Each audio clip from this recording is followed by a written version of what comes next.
Pengadilan Negeri Tipikor Senin malam 20 Juli 2020 kembali menggelar sidang korupsi Jasindo 4,7 miliar dengan agenda sidang pembacaan pledoi pembelaan dari 4 terdakwa, yaitu Thomas, mantan Kepala Cabang PT Asuransi Jasindo Pontianak, Danang Suroso, mantan Kepala Divisi Klaim Asuransi Jasindo Pusat, Riki Triwayudi selaku Direktur Teknik dan Luar Negeri Asuransi Jasindo Pusat, dan Sudianto alias Aseng sekaligus pemilik PT Pelayaran Bintang Arwana Kapuas Armada. Sidang ini berlangsung mulai dari pukul 18.30 dan berakhir pada pukul 23.00 waktu Indonesia bagian Barat pada Senin malam. Dalam pledoi pembelaan yang disampaikan 6 orang penasihat hukum dari 4 terdakwa menyatakan dengan tegas menolak semua dakwaan jaksa penuntut umum karena dalam persidangan tidak ada fakta bukti yang menguatkan keempat terdakwa melakukan tindak pidana korupsi.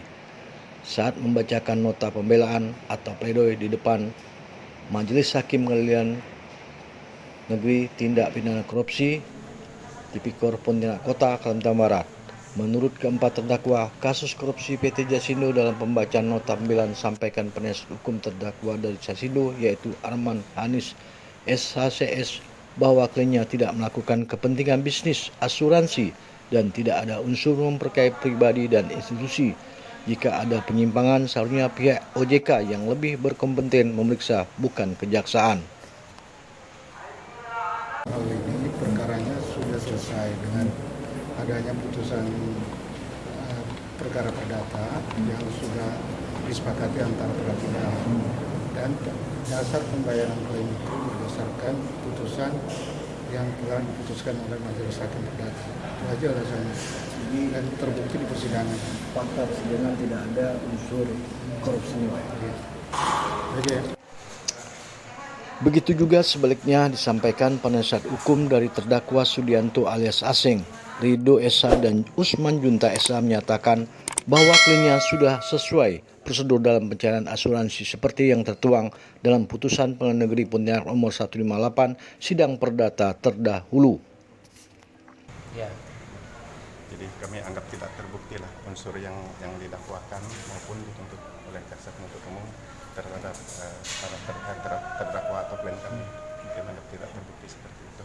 Rasa cukup. Kasus ini cairnya asuransi itu adalah karena ada hubungan keperdataan.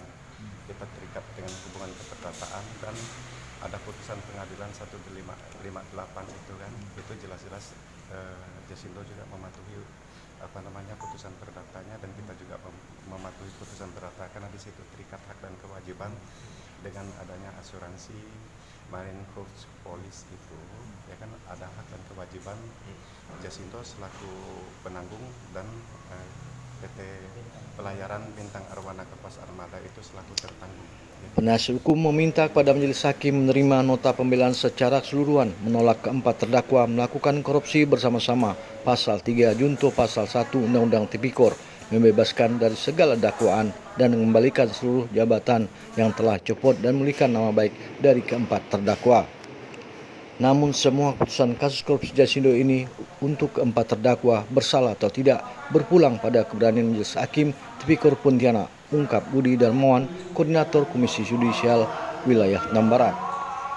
Dari Pontianak Barat, tim Bornean TV mengabarkan.